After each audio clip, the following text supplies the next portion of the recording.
রাধে, জয় রাধে, জয় রাধে। জয় জয় গোপীবেশ শ্রীমৎ আচার্য বিবেকানন্দ গোস্বামী প্রেমানন্দে হরিবল হরিবল। জয় জয় গোপীবেশ শ্রীমৎ আচার্য বিবেকানন্দ গোস্বামী প্রেমানন্দে হরিবল হরিবল হরিবল। জয় রাধেশ্যাম।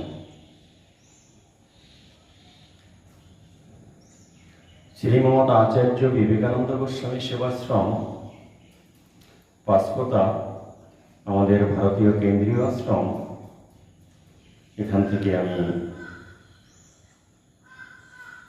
শ্রীমৎ ভাগবত মহাপুরাণের কথা বলছি, শ্রবণ করুন। হরে কৃষ্ণ। জয় রাধে, জয় রাধে, জয় রাধে।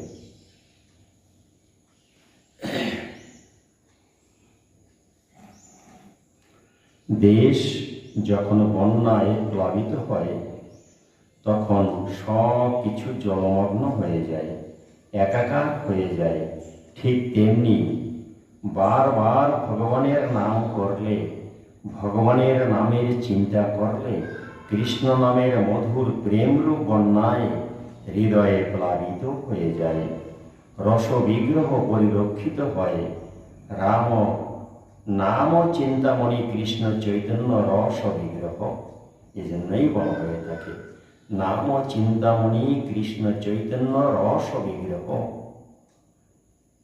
এই রসে হৃদয়ে প্লাবিত হয়ে যায়, তাই তো বলা হচ্ছে রস বিগ্রহ পরিলক্ষিত হয়। কৃষ্ণ নামের এত ক্ষমতা কেন? নাম করলে তার সাড়া পাওয়া যায়, ভক্তকে তিনি কৃপা করেন। উদাহরণস্বরূপ বলছি, জাগতিক কথা বলছি, বারবার তেঁতুল তেঁতুল বলুন, কুল কুল বলুন, আমের আচার বলেন, জিভে জল আসবে। যদি কোনো ব্যক্তিকে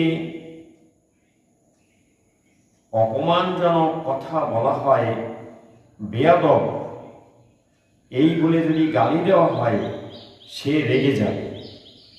এটা তো একটা শব্দ, একটা জাগতিক শব্দ। এই শব্দ শুনলে